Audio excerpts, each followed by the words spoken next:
It's now time to review headlines of today's newspapers. And of course, we can start with the Saturday Punch. I think we should start with this day. Oh, yes, sir. This day, you're right. Thanks, Lee. All right, let's start with that. All right, we'll start with this day. The lead story there says Buhari opts to campaign for Bola Tinubu in 10 states. And the rider says PDP, President foot dragging on crusade for Tinubu because candidate has brought APC more grief than glory. Atiku hails Oyo residents that chanted his name at Makinde's rally. I think, that's like a big boost to the APC presidential campaigin. Indeed. Because, the party here is being taunted that where's Buhari, apart from the flag off in Jaws, that we've not seen the president queuing behind or supporting, the president. So succeeded in getting him involved the more. But a lot of people will still say that until we see him on stage, raising our strategies. Indeed. And saying vote for him because he will continue, with my legacies. People will still believe. On top of that, as the story, DSS now says it has no case against INEC chairman. Confident Yakubu storms NYC headquarters to mobilize core for elections. The core members that will be there. El-Rufai, NAF airstrike restored security in Kaduna, which is what we were discussing with Mr. Mock. Basically El-Rufai saying that it looks like Kaduna is getting his groove back, and I remember him not too long ago saying, okay, they should bomb the terrorist. That has always been his position. Don't negotiate. And on the window, new Naira note of international quality. Security printing firm assures Nigerians. Cautions against tests. Well, I guess the people are a little bit concerned due to the Do you have the color. note thing? I don't have it. That's the problem. It's not because in the I don't ATMs. see when people take their handkerchief and try to see whether there will be a stain or something. We don't know what's going on. But last but not the least from this day, Zulu, Borno State, 90% safe for 2023 election. That's on page 5. Again, what we mentioned to Mr. Mock. But then what happens?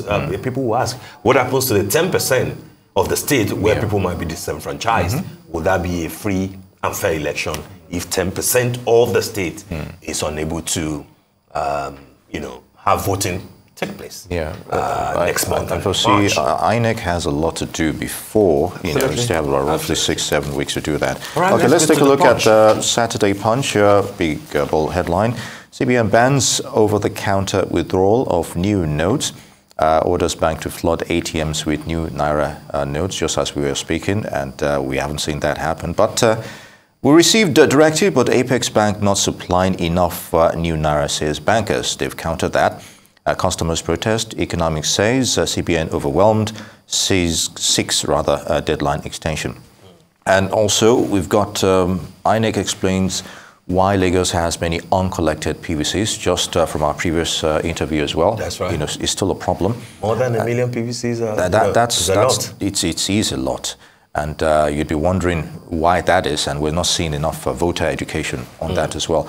69 killed, 152 kidnapped in FCT in 2022. That's a survey being done for the year. And of course, motorist commuter relieved as Amotekun deters Lagos-Ibadan kidnappers.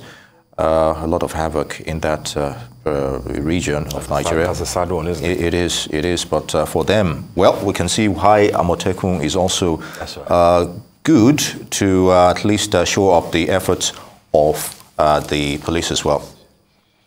Okay, all right. So we'll just use the last 30 seconds that we have to look at Saturday Vanguard. And I think the lead story here is is of importance. Politicians after Yakubu out to rig 2023 elections. Activists, clerics, senior lawyers, CSOs film fear of derailment spread. And if you tie it to the second lead of on the cover of Vanguard, shame Nigerians pay to collect PVCs. Itches ma distribution. Knocks kudos as INEC takes PVCs to wars. That's a story on page 5. That's just not good. I mean, we can't stop talking about the fact that INEC will just have to be ready. And really, indeed, it's a shame that Nigerians will have to be paying to collect what rightfully belongs. And I'm also glad that civil society is also, having meetings with them and just all out monitor 24/7 every now and to then. make sure that people are not disadvantaged. But it's really wrong to get people to pay for their PVC. It's a free franchise here. But I like the fact that at least, two of the presidential candidates are speaking. Tinubu says we will make youths job creators, not job seekers. Maybe I think that includes, the Yahoo one. And Peter Obi says, hold me responsible if I don't change Nigeria. Well, that's on a good note, isn't it? Yes, we'll it hold is. him responsible.